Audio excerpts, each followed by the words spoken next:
전 세계를 대상으로 중국 로드를 만들려던 중국. 그런데 이젠 전 세계는커녕 바로 아시아 앞마당에서조차 따돌림을 당하고 있습니다. 동남아 국가들은 중국의 남중국해에서 진행하는 일방적 해양 진출에 강한 우려를 나타내고 있습니다.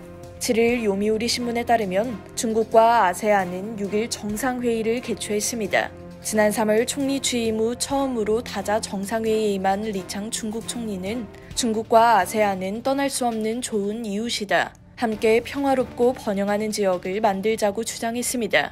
관영 신화통신에 따르면 리 총리는 경제 성장을 중심으로 공급망 협력 강화를 추진하자고도 호소하며 거대 경제권 1대1로의 틀활용, 농업과 무역에서의 연계를 촉구했습니다. 하지만 이러한 유화무드 연출에도 불구하고 남중국해 분쟁 방지를 위해 중국이 2013년부터 아세안과 진행하고 있는 남중국해 행동준칙 제정 논의에 대한 진전은 없었습니다.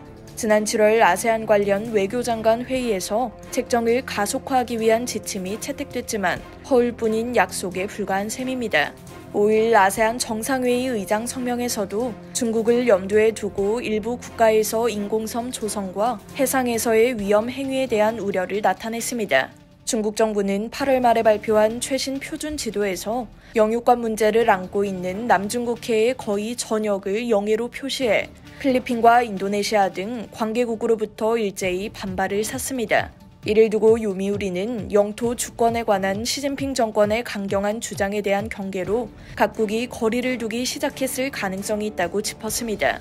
요미우리는 중국 정부의 내부 사정에 정통한 관계자를 인용해 최근 정권 지도부는 남중국해 정세를 중국의 대만해협 이상으로 중시해야 한다는 인식을 확인했다고 한다며 각국이 드러내기 시작한 대항 정세에 더해 그 배후에 있는 미국이 영향력을 키워가고 있다는 분석 때문이라고 보도했습니다. 실제 페르디난드 마르코스 필리핀 대통령은 5일 아세안 정상회의에서 남중국해에서 주권에 대한 도전에 우리는 맞설 것이라며 강경한 자세를 분명히 했습니다. 필리핀은 미국과 상호방위 조약을 체결한 인도태평양 지역 5개 동맹국 중 하나로 대만과 지리적으로 가장 가깝습니다. 필리핀은 미국과의 방위협력 강화 협정에 따라 미군이 필리핀에서 사용할 수 있는 거점을 기존 5곳에서 9곳으로 4곳 늘렸습니다. 4월 미국 대비 합동 군사훈련은 지난해의 2배 가까이 되는 17,000명 이상이 참가해 역대 최대 규모로 진행됐습니다.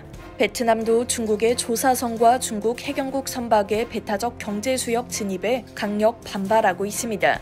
조 바이든 미국 대통령은 취임 후 처음으로 10일 수도 하노이를 방문할 예정으로 양국은 안보를 포함한 관계 강화를 도모합니다. 인도도 5월 아세안 각국 해군과 합동 군사훈련을 실시했는데요. 필리핀, 베트남과의 군사협력을 강화해 중국을 견제하고 있다고 요미우리가 전했습니다. 이상 여의도TV였습니다.